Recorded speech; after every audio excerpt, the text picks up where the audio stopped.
This presentation is on the Walt Disney Company and their international strategies with their overseas theme parks. The presenters are Sean Grimm, Kyla Cook, and Corbin Mello. The following slide is going to present a brief video on Disney's multiple ventures in China. Please enjoy. The Walt Disney Company has been entertaining generations of Chinese fans for more than 80 years.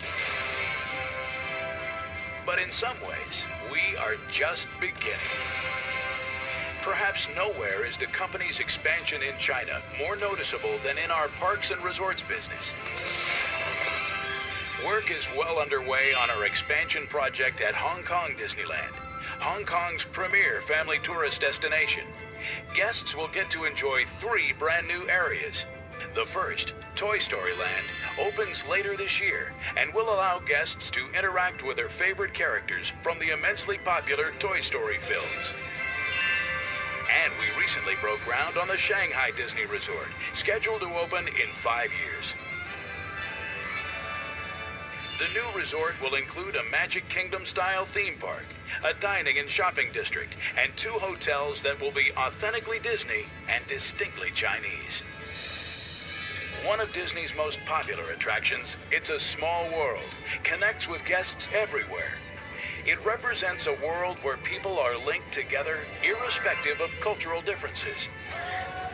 That connection has been part of Disney since the very beginning, and is as important as ever as we grow and expand throughout China and the world for years to come.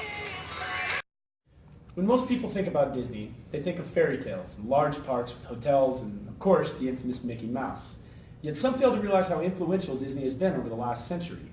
The Walt Disney Company is a top universal entertainment and mass media enterprise that was founded in the United States by a cartoonist named Walt Disney in 1923. It controls 5 distinct Disney segments, which include Disney Consumer Products, Parks and Resorts, Disney Interactive, Media Networks, and Walt Disney Studios. Disney products consist of books, magazines, musical soundtracks, movies, television programs, and so much more. Disney has found a way into each household in America. They own such a diverse media market, they have successfully been able to produce not only a global icon, but also a legacy.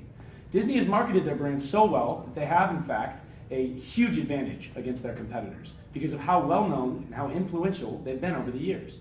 In order to achieve this position, it was necessary that the focus of Disney was not only in the market inside the United States, but also the global market. Strategies used by the Walt Disney Company for reaching global markets are foreign outsourcing, licensing, and direct investment.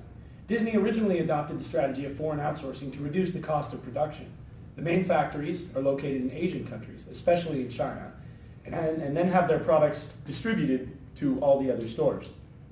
In order to have Walt Disney products available worldwide, Disney has not only opened Disney stores outside of the United States, but also authorized licenses to resell their products.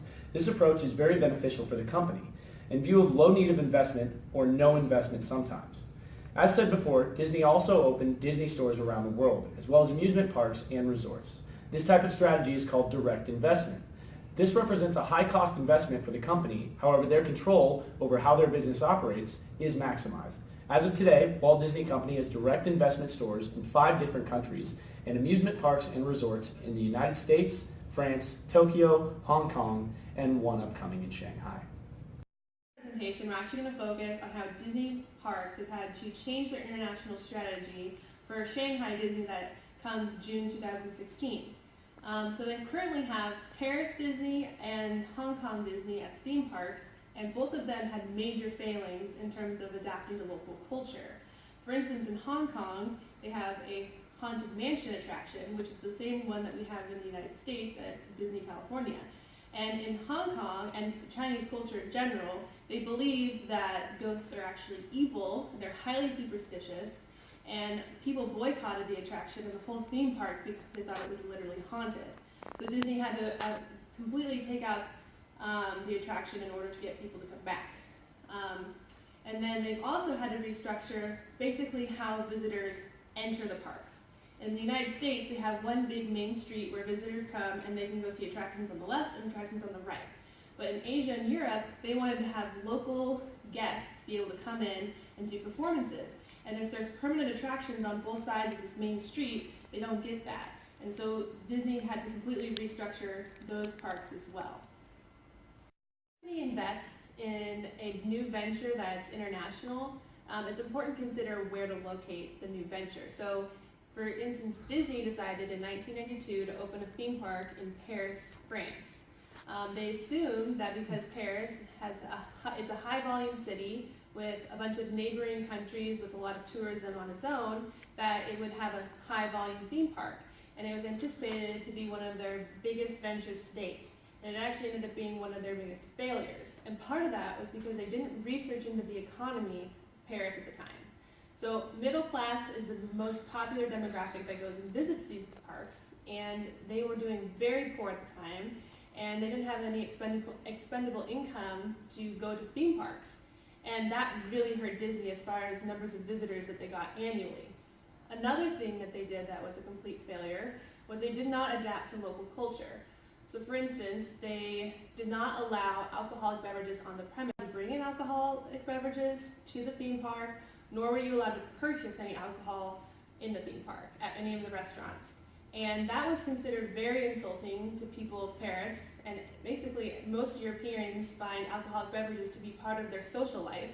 And they found it really insulting of Americans to come in and say, oh, no alcohol for you guys, which is also where this boycott started. So they also assumed that Europeans wanted an American Disneyland, because they assumed that since so many Europeans come overseas to the United States to visit theme parks, that they wanted the American experience in their neighborhood. But that was completely false. And actually they were accused of American imperialism, and they thought that America was trying to push their values onto the Europeans. Disney eventually did adopt their policy on alcoholic beverages and started serving them at their restaurants, but that didn't save the park. Still to this day, 2016, they're still losing money from that park because of all the negative public relations they got from their initial opening in 1992.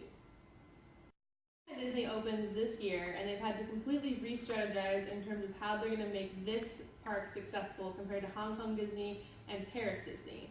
So the first thing that they did is their research in terms of the economy in China. Theme parks right now are a booming business in Asia, and so they knew that they could capitalize on the opportunity and put a new park in China, but they originally thought that Beijing was going to be the way to go, because once again, assuming that because it's the capital of China, that it's going to have a high volume of people and a lot of visitors and tourism. But when doing more research, they found that actually in Shanghai, China, there was the middle class was doing a lot better, and they had much more expendable income, and it made way more sense to put the park there because it would get initially way more business than if they would put it in Beijing. Contrary to belief that the Shanghai park would be like others elsewhere in the world, Robert Iger, chairman and chief executive officer of Walt Disney Corporation, said it will be a China Disneyland, authentically Disney and distinctly Chinese. He also said it is important for the Shanghai park to incorporate sufficient elements that people in China will not only feel are culturally relevant, but culturally unique. He went on to say that there will be entertainment and show elements that will be very Chinese in nature, performed by Chinese and designed, directed, and created by artists from China. The future of Disney Park is going to be greatly determined by the success of Shanghai. When strategizing on the next Disney park, the company did a lot of research as to where the next location should be. Disney also made sure to focus on localizing their products and services to Chinese culture, rather than trying to push American ideals overseas.